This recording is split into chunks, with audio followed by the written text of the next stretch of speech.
Greetings everyone, my name is Shawn Greene. I'm doing a presentation today on Super Size Me, a film by Morgan Spurlock.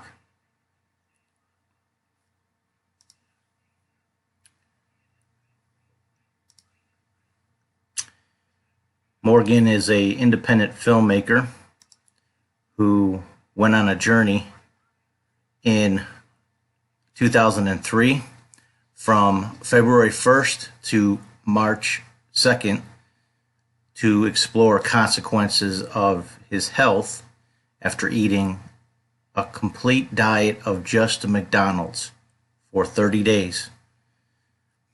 In that process, he gained a lot of weight, lost a lot of energy, and experienced a lot of physical and psychological side effects.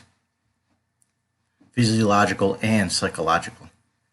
Spurlock's reason for investigating was to really expose the issue of obesity in America and a crisis that Surgeon General has deemed epidemic. He also did an expose on how American corporate structures market people, especially people in the fast food industry, to general consumers of America, and really targeting young people to lure them into their diet. So Morgan Spurlock had the film clip here, which is kind of like an introduction to what he is trying to do. So let's see if we can watch this. In the United States alone, McDonald's accounts for 43% of the total fast food market. They're everywhere. Walmarts, airports, rest stops, gas stations, train stations, shopping malls, department stores, amusement parks, even hospitals. That's right, hospitals. At least you're close when the coronary kicks in. Lawyers for McDonald's call the suits frivolous, stating that the dangers of its food are universally known and that these kids can't show that their weight problems and health woes were caused solely by their McDiets. The judge states, however, that if lawyers for the teens can show that McDonald's intends for people to eat its food for every meal of every day and that doing so would be unreasonably dangerous, they may be able to state a claim. Are the food companies solely to blame for this epidemic? Where does personal responsibility stop and corporate responsibility begin? Is fast food really that bad for you? I mean, what would happen if I ate nothing but McDonald's for 30 days straight? Would I suddenly be on the fast track to becoming an obese American? Would it be unreasonably dangerous? Let's find out. I'm ready. Supersize me. So as you see, he basically is doing a challenge to not only himself, but to show everybody, what the consequences might be for doing such a thing. So, moving forward, all right, he's chose a lot of locations, but the majority of his locations would be at the McDonald's. Different locations, went through the drive-thru, went through the sitting down in the restaurants, plus doctor's offices, and in the beginning, before he started his first chapter, day one, started in his home as well, kind of prepping with his girlfriend at the time. And he had various interviews, experts, people who are analysts in the field, in the industry. Morgan chose to eat at least one. This was a self-imposed challenge to eat at least one item from the menu at least once in that 30 days. Each menu item. Here are some of the interviews, the doctors, and plus I believe this is his job location where he was eating. So that was a fifth one not mentioned. The genre of music, the genre of this film, is very mixed. It's got a lot of different elements in it, and I think you did that purposefully to keep your attention. But expository is the majority of it, where he is voiceover as the voice of God, so to speak. He's omniscient and or the objective presence. Animation also was a big part of this, to kind of chop up the stories throughout the whole thing, the whole film.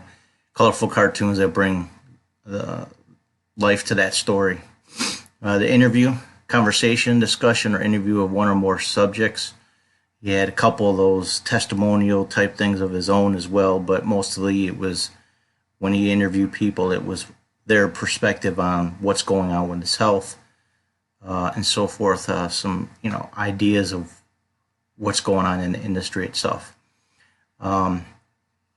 Essayistic, meaning that he narrated most of it, his own voice, and observational. So basically, you were given an option to watch what's going on in his perspective as well.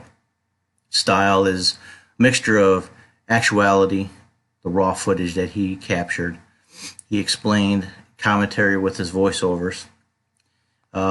It's a personal diary style as well, capturing the journey of his experience and investigation, showing the results of some of his experiments, namely, at the end, you'll see, we'll show you the idea of how food is broken down through time. The structure is basically a chapter by chapter version of how he's telling the story, kind of pre going into it, and then going to start with day one as probably the second chapter or first chapter, depends on how you want to look at it. And he takes you step by step in his experiment, visits various McDonald's, doctors, and experts in the industry. The theme was mostly to deal with health and food, and partially social experimentation. But health, I think, was the number one aspect of this theme. Let's go back here. Narration, narrative. The narrative is a story, is story of the consequences of one's actions, and it's told in its first person perspective. He adds the story spoken with the voiceovers, interviews, and on-camera real-time coverage. And the idea is to get you to see how your choices will impact your health. Cinematography. Most of the camera shots were close-up, medium shots of him eating, ordering the drive-thru, or interviewing.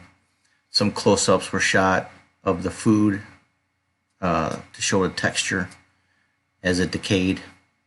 Many long shots and pans were taken outside of McDonald's to kind of show you the landscape of what it looks like in New York City and Manhattan, where he's doing his walkabouts. The vocal sound consists of voiceovers and raw audio straight from the camera. More likely he didn't have a full camera crew, but I wasn't there, but I believe it was just on his camera's sound, probably a mic that was attached to it. The musical sounds were partially instrumental and upbeat, which probably didn't put that in. Throughout the whole thing, it was mostly an upbeat until he got to some of the more interesting retrospective moments in the film. And that title track, Super Sound Me, was played throughout the film as well. Got links to the song Queen's Fat Bottom Girls, which was part of the introduction as well. Toothpick is who sang the actual title track. Because of buffering issues, I'm going to move forward with that one. Editing is mostly fast-paced, montage style, trying to get your eye, to keep your attention. There's a lot of stuff to cover in an hour and 40 minutes of a film, and he kind of captured a lot of those moments from one step to the next as quick as he could, but just to keep your eye, on the video itself. Some shots playing longer to observe the effects of the diet on him and how it some of the things that the doctors might have recommended or told him to say. But you'll see like some pauses showing his emotion throughout this process. And animation also was added to, keep your attention as well. So montage and animation probably was the best aspect added to his story to keep the your attention span. And let's see. The tone started off really early on as comedic. Even though it was a serious topic, it was very lighthearted throughout the whole process, and Morgan's facial expressions being smiling throughout this whole thing and making light of certain situations. It's just the way his storytelling process is. But his girlfriend was very concerned, and he was a little nervous in the beginning before he started his trek to eating 30 days of bad food. The mood, the tone, most of the mood was lively and comedic, like I said, spotlighting Spurlock's sarcastic sense of storytelling. Some moments took more somber turn as the story goes on. His body slows down, visits the doctors. Again, the doctors emphasizing what he should be doing differently than what he's doing, and the direction that he's going on, how bad that can get. The tone becomes a little grim at the end, shocks everybody with the decaying experiment, and that I want to show a little clip of. I got my 2 sacks of McGoodness right here. So what we're going to do, just going to give you an idea of how this food is breaking down in your body. I'm just going to put it in some jars, kind of show you how it breaks down on its own over time, over the next, 4, 5, 6, 7 months. So in here, we've got my favorite right there, the Big Mac. So we're going to put the Big Mac right here in jar number 1.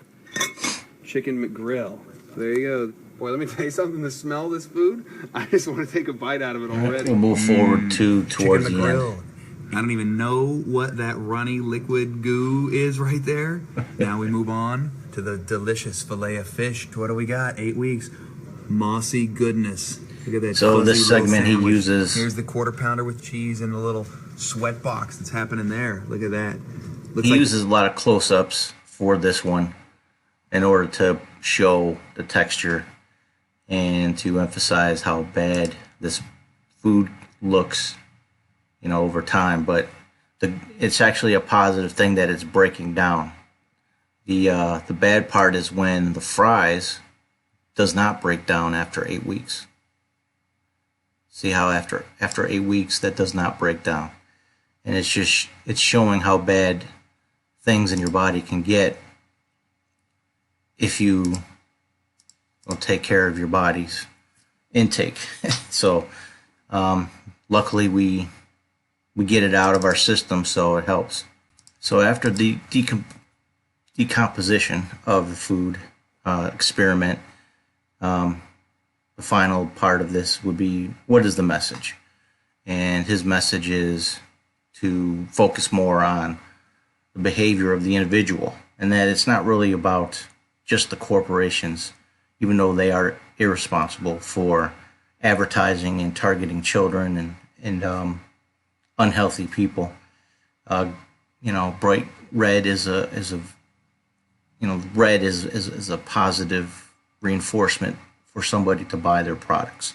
So a lot of logos, a lot of marketing has red in it, and it's something that people are drawn to, and marketers know this. But this really, his message was about your decision-making process, and your personal choices can have consequences. you know, even though the influence of the corporations are against you, especially the young children. But we want to. It's our choice, but we also as adults have to be responsible for our children's intake. Some of the accolades: he premiered at Sundance in 2004, and he won the Grand Jury Prize. He was also nominated that year for Academy Award for Best Documentary, and he won Best Screenplay from the Writers Guild of America. So we'll also have a link for the film here if you want to watch it. It's just Google it actually, and Google or YouTube has it on there for free with advertisements. So, and that's it. Appreciate you watching this program. Thank you very much.